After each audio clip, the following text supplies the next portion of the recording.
दोस्तों, एक सवाल पूछता हूं, क्या होता है जब एक शादीशुदा मर्द विदेश में एक खूबसूरत लड़की से प्यार कर बैठता है, उसे झूठी पहचान देता है, उसके साथ कुछ वक्त बिताता है और फिर सोचता है कि यह सब यहीं खत्म हो जाएगा? और क्या होता है जब वो लड़की भी उसी शहर में आ जाती है जहां उसकी बीवी रहती है? यही है भरता महासायुल्कू विज्ञापति की कहानी। एक ऐसी मजेदार, रंगीन और कभी-कभी असहज करने वाली कॉमेडी ड्रामा जो पुरुषों को एक नसीहत देती है और साथ में पेट पकड़कर हंसाती भी है। इस फिल्म का नाम ही सब कुछ कह देता है। पतियों के लिए एक जरूरी संदेश। हैदराबाद में रहते हैं राम सत्यनारायण, जिनका किरदार निभाया है रवि तेजा ने। राम एक शराब बनाने वाले हैं, एक वाइन मेकर। उन्होंने एक खास वाइन बनाई है जिसका नाम है अनारकली, एक ऐसी शराब जिसे उन्होंने अपनी पूरी लगन और मेहनत से तैयार किया है और जो उनके दिल के बहुत करीब है। राम ने इस वाइन को स्पेन की एक बड़ी कंपनी यूनाइटेड स्पिरिट्स के पास भेजा। उम्मीद थी कि वो इसे पसंद करेंगे और एक बड़ा डील होगा, लेकिन जवाब आया रिजेक्शन। राम का दिल टूट गया। घर में उनकी पत्नी है बालमणि, जिनका किरदार निभाया है डिम्पल हयाती ने। बालमणि एक प्यारी, समझदार और राम पर पूरी तरह भरोसा करने वाली औरत है। राम के लिए उनका प्यार और विश्वास अटूट है। राम को नहीं पता था कि इस रिजेक्शन ने उनकी जिंदगी में एक ऐसा तूफान लाने की तैयारी कर ली है जिसे संभालना बहुत मुश्किल होगा।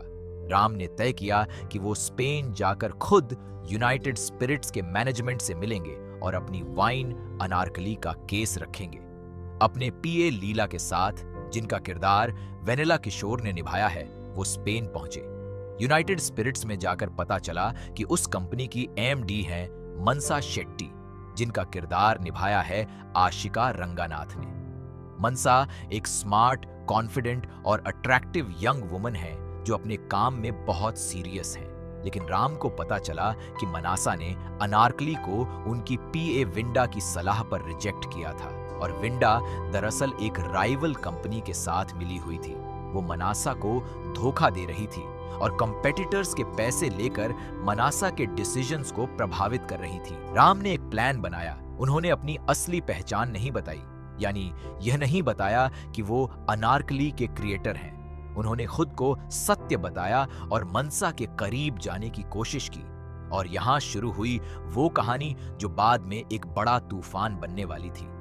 मनासा और सत्या यानी राम के बीच मुलाकातें बढ़ीं, बातें हुईं। दोनों एक दूसरे की तरफ आकर्षित हुए। स्पेन की खूबसूरत पृष्ठभूमि में, वाइन की महक में एक ऐसा रिश्ता बना जो राम के लिए एक गलती थी और मनासा के लिए एक सच्चा जज्बा। दोनों के बीच एक वन नाइट स्टैंड हुआ। इसी दौरान राम ने विंडा का काला सच भी उजागर किया और मानसा को बताया कि विंडा किस तरह उसे धोखा दे रही थी। मानसा को सच पता चला। उसने विंडा को हटाया और अनारकली को एक्सेप्ट किया।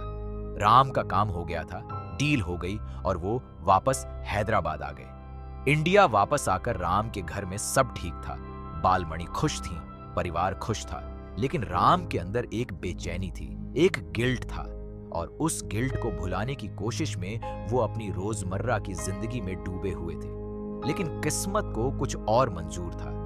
मनासा ने स्पेन में सत्या से जो प्यार किया वो उनके दिल में गहरा था। वो उसे भुला नहीं पाई और एक दिन मनसा हैदराबाद आई। वो एक ट्रैवल कंपनी में गई जो राम के साले सुधा की थी। वहां उसने सत्य यानी राम को ढूंढने की कोशिश की और सुधा ने, जो इस पूरे मामले से अनजान थे, मनसा की मदद की। इधर घर में एक और किरदार था, राकेश, जो एक तरह का नेबरहुड जासूस था। राकेश ने देखा कि मनसा कुछ ढूंढ रही है और उसने पूछताछ शुरू की कि उसका बॉयफ्रेंड कौन है। मनसा ने कुछ नहीं बताया, लेकिन राकेश को शक हुआ। मनसा ने राम को एक अल्टीमेटम दिया कि उसे या तो मनसा को चुनना होगा या बालमणि को, और धमकी दी कि अगर राम ने फैसला नहीं किया तो वो खुद बालमणि को सच बता देगी। राम की जिंदगी एक तरफ से उसकी भोली और प्यारी पत्नी बालमणि थी, जिनका विश्वास उनके लिए सब कुछ था। दूसरी तरफ मनासा थी, जिससे स्पेन में एक गलती हो गई थी। सुनील का किरदार, जो एक मजेदार नेबर का था, इस पूरी कहानी में कॉमेडी का सबसे बड़ा सोर्स था। वो हर जगह टपक पड़ते थे, हर राज के आसपास रहते थे और उनकी वजह से कई ऐसी सिचुएशंस बनती थीं जो देखने में हंसाती थीं। राकेश ने अपनी जांच जारी रखी और उसे पता चला कि मनासा का बॉयफ्रेंड वही हो सकता है जो स्पेन गया था और उसका संबंध सुधा की ट्रैवल कंपनी से है। उसने विंदा को भी हैदराबाद बुलाया ताकि वो सच सामने ला सके। राकेश ने आखिरकार पूरी पहेली सुलझाई और उसने बालमणि को बता दिया कि राम ही मनसा का सत्य है। बालमणि ने पहले मानने से इनकार कर दिया क्योंकि वो राम पर इतना भरोसा करती थी कि उन्हें यह सच नामुमकिन लगा। लेकिन फिर राम खुद टूट गए। घर वापस लौटते वक्त राम ने बालमणि को सच बता दिया कि स्पेन में उनसे एक गलती हुई थी। यह सुनकर बालमणि का दिल टूट गया। वो टूट गई, रो पड़ी। जो औरत राम पर इतना भरोसा करती थी, उसी भरोसे को राम ने तोड़ा था। अगले दिन राम, बालमणि और मनसा तीनों एक जगह मिले। यह सबसे मुश्किल पल था।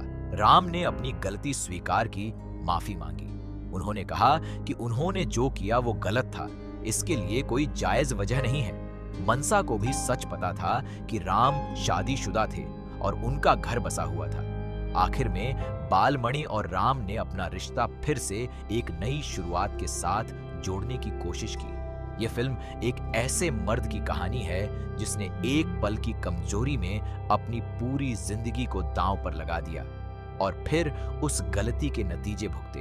भारता महासयुलाकू विज्ञप्ति यानी पतियों के लिए एक जरूरी याद दहानी कि जो घर में है वो अनमोल है और उसे धोखा देना न सिर्फ गलत है बल्कि उसके नतीजे बड़े दर्दनाक भी होते हैं। रवि तेजा ने इस फिल्म में अपने यूजुअल मास एक्शन जॉन से हटकर एक फैमिली कॉमेडी में काम किया और उनकी नेचुरल एनर्जी और कॉमेडी टाइमिंग ने फिल्म को देखने लायक बनाया। अशिका रंगनाथ की मनासा एक ऐसा किरदार है जो प्यार में अंधी है लेकिन उसकी फीलिंग्स सच्ची हैं। डिम्पल हयाती की बालमणि वो कड़ी है जो फिल्म को इमोशनल डेप्थ देती है। सुनील, वेन्नला किशोर और सत्य का कॉमिक टाइमिंग पूरी फिल्म में हंसी का माहौल बनाए रखता है। यह फिल्म G5 पर उपलब्ध है।